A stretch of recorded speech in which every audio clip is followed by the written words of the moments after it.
Hey, is that folk music that you play there? What is that? How do you call that folk music? I think it was Studs Terkel who asked Big Bill Brunzi, did he consider his blues music to be folk music? And Big Bill says, well, never heard no horses.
show is Horses Sing None of It. My name is Ralph Litwin, and we are delighted to have as our guest Tony Vacca. Nice to be here, Ralph. Welcome to the show, Tony. Thank you very much. Thanks for the invite. That was really great. I'm catching my breath, but feeling good. Little exertion there. Yeah, we're built for that, though. We're built for that, you know. We're built to feel that. We go to watch our favorite athletes get to that state. We go to the gym to get to that state. We jump in the ocean when it's cold to get to that state. So I like being there. It's my favorite under the influence. It's the most essential under the influence.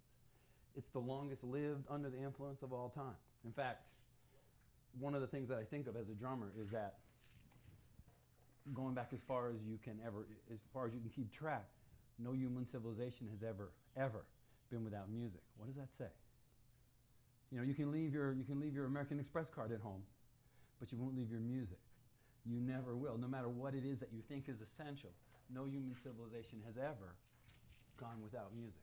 I like that idea. So the music brings on this, you know, the sweat and all that, but it also creates a state that I think we should be in more often. The sort of full force, nobody gets hurt, but you're really bringing as much as you can. So that's what I'm here to do, I guess. That's great. Cool. Can you tell us a little bit about that first piece of music you just performed? Yes. Well, to do that, I have to go back a little bit to the Wayback Machine, 1972.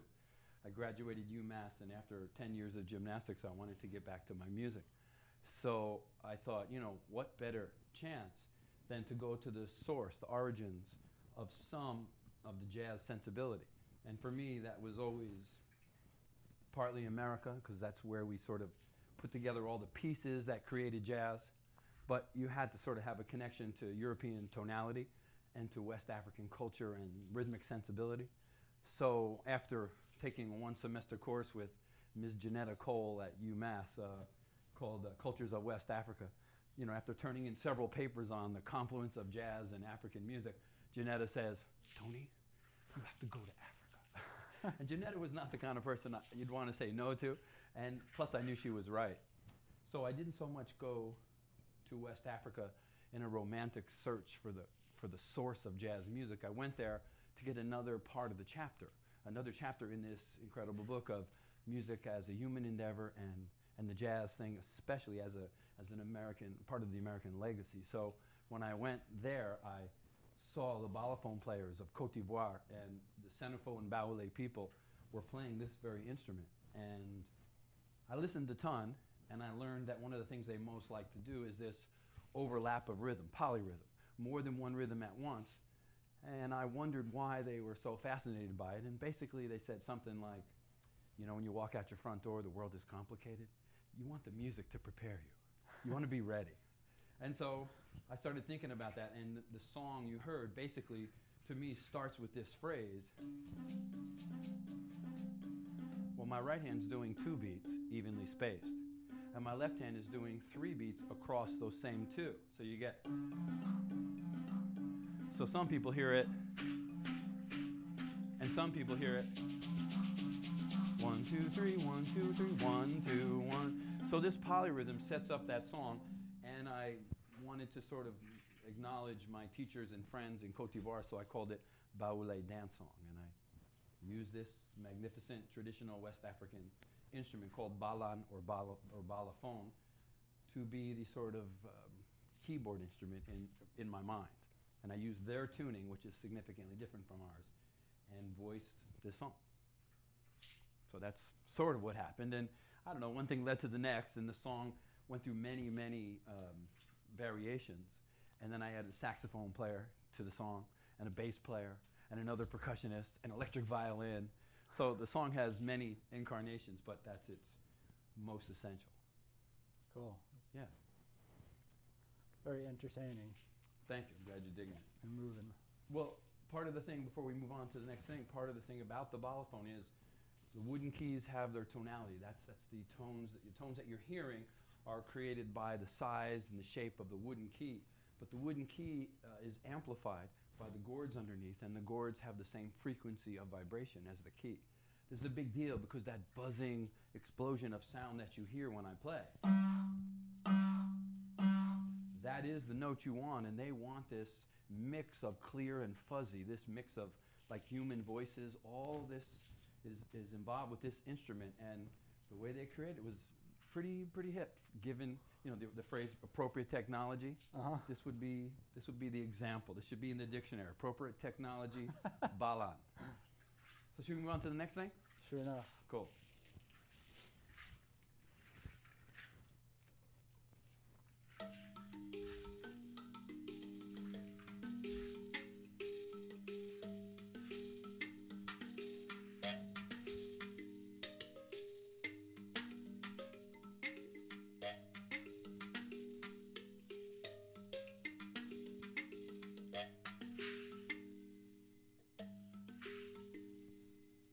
Life can be challenging at any time, any place. Any epoch in human history, life can be challenging. Sometimes we look up to the skies and ask for help. I'm doing my best down here, that kind of thing. You know what I mean? We kind of find trouble whether we're looking for it or not. When that trouble comes, we try to find the best way possible to deal with it. Music has always been the best medicine ever. For the troubled soul, or for those who are just jumping and screaming for joy, music's the best medicine. We've never been without it. We always got to take it with us. It's the kind of thing that tells our stories, and within our stories reveals things about ourselves even we didn't know when we created the stories. But back to what I was saying, when we are in trouble, when we're knocked down, when we wonder if we'll ever get back up again, when we are truly beyond what we think we can handle, that's when you hear us calling for help. So one day I was thinking about that. What I was wondering is, what if we are all the help there is? What about when we call on the angels? What if we are those very angels? What if it's just us here? Now for some folks, that's a frightening proposition. But for me, I kind of like that. I'm all right. I kind of trust that we can rise to the occasion. I've seen it hundreds of times. Our sports, our music, the amazing things we've accomplished all tell me that we can do way more. That it's time to take on more, not less. And so, if we are all there is, I'm all right with that. In a way, I'm saying, what if we are the angels we call on? And that's what this song is all about. There are angels among us. They're in our dreams. They're the guardians of our lives. Though it sometimes seems we walk through this world lost and alone, but they guide our actions and bless our homes. There are angels among us. There are angels among us, wise and true, flawed and generous. They're me and you. They have courage and vision. They suffer derision. They get back up when they fall and often answer the answer. They often answer the call of love. Still 1,000 tears of loss and sorrow can become a river of hope for something better tomorrow. Broken lives, promises broken, ugly words better left unspoken. The pain and suffering of bigotry and hate, these can all be transformed. It ain't ever too late for the angels among us to rise above our petty flaws and cast a spell of love on our wondrous family of woman and man. Ain't there angels among us who believe we can be the angels among us? There are angels among us. On long journeys home, they sustain and encourage us. We're not actually alone in this world of wonders. Known and unknown, I have seen, and I have been shown the angels among us. Still, my tears can fall hard on loneliness and pain, on the mistakes we've all made again and again, on our family of man when we go so wrong, when we choose so badly, or just play along thinking God's on our side when there ain't no side at all. When we ignore love's embrace or don't answer love's call, or the call of our vision for all we can be, when we close our minds and refuse to see, when I fall prey to not praying at all, when I fall from grace or drop the ball, when I close my heart or close the door on what could be and how there just could have been more love, more courage, more wisdom and soul, more taken was broken and making it whole, more and more love, more courage, more wisdom and soul, more taken was broken and making it whole in this wondrous family of woman and man. Ain't there angels among us who believe we can be the angels among us?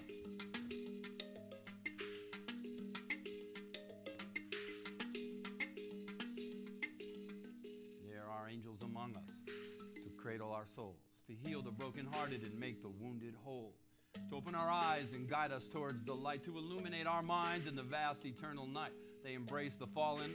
They call them home. They dance to the music. They dig our poems.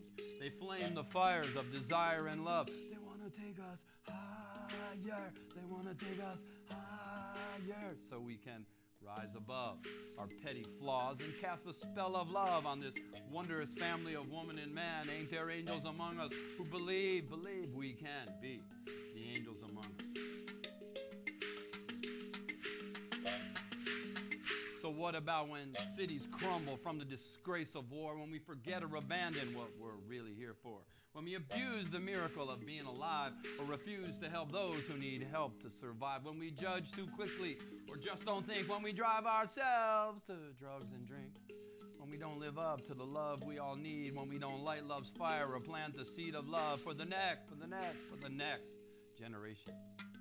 Well, then our tears will fall hard on loneliness and pain, on the mistakes we've all made again and again, on our family of man when we go so wrong, when we choose so badly or just play along. In this wondrous family of woman and man, ain't there angels among us who believe we can, believe we can, believe we can bring more love, more courage, more wisdom and soul, more taking what's broken and making it whole. Bring more love, more courage, more wisdom and soul, more taking what's broken and making it whole. Because in this wondrous family of woman and man, there are angels among us who believe we can be. Be the angels among us. Be the angels among us. Be the angels among us. In this wondrous family of woman and man, ain't there angels among us who believe we can bring more love, more courage, more wisdom and soul, more taking what's broken and making it whole. In our wondrous family of woman and man, ain't there angels among us who believe we can be the angels among us.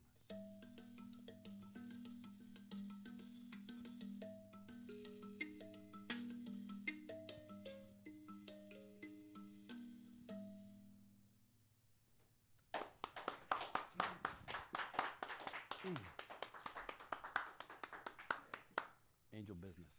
It's a beautiful piece. Thank you. I was really thinking about those issues. You know, you play music and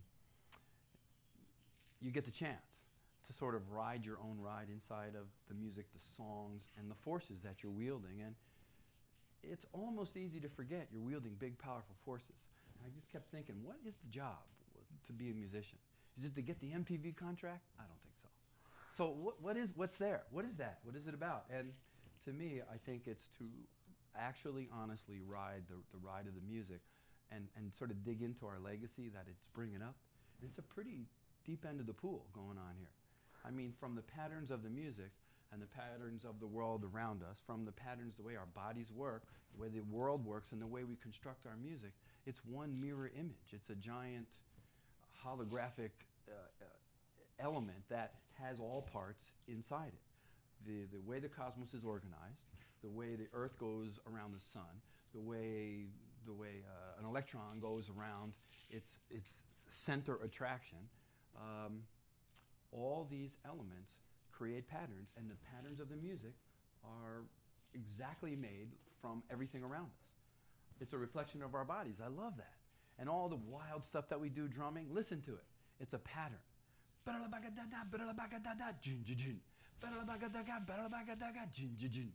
We do these things, there's enough repetition to recognize ourselves in them.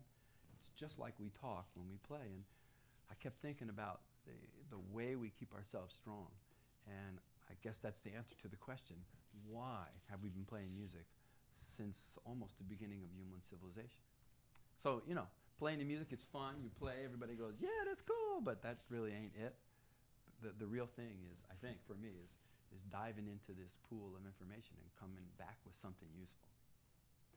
So that's what I've been thinking about. And the angels among us, I think that's just me appreciating how amazing all of us are. You know, even with our struggles and the big things that we think are so difficult, for the most part, we're pretty incredible creatures. And I'm impressed every time I get to know another one of us, you know. Cool. We should let folks know how they can find out more about your performing schedule and your recordings. Okay, sure. I have a website. I'm in the 21st century, finally. I just got comfortable in the 20th century. I thought, that would be enough, but no, now it's a whole other thing. I have a website. It's just my name, www.tonyvacca, TonyVacca.com. And then you go there and you see all my projects. I'm doing a lot of work with West African musicians from the country of Senegal. And that work, the music of it, has led to what music always leads to, which is sort of a kind of empathetic social activism. The music tells the stories are real, you find out what's going on in people's lives, and all of a sudden we're one big family, and now we gotta act like it. So if you go there, you'll see the Senegal Miracle Project and my quintet called World Rhythms, and a trio that I've recently formed called Impulse Ensemble. Cool. We've got about 3 minutes left Okay. in the show, so if you want to take it out with Yeah, some I got music. something. Okay. It's been a pleasure to have you as a It's guest. been nice to be here. Thank you. Thank you. This was you know, it started with like a phone call or something, right? It was like you send me an email. Yep. The next thing you know, we're talking on the phone. You know, these little miracles happen. So this last, thanks again for inviting me here. This last thing is called Mumbai, named after what used to be misnomered or miscalled Bombay. Bombay, Mumbai, that's what it was. And so here it is. Hey, oh, hey, oh, hey.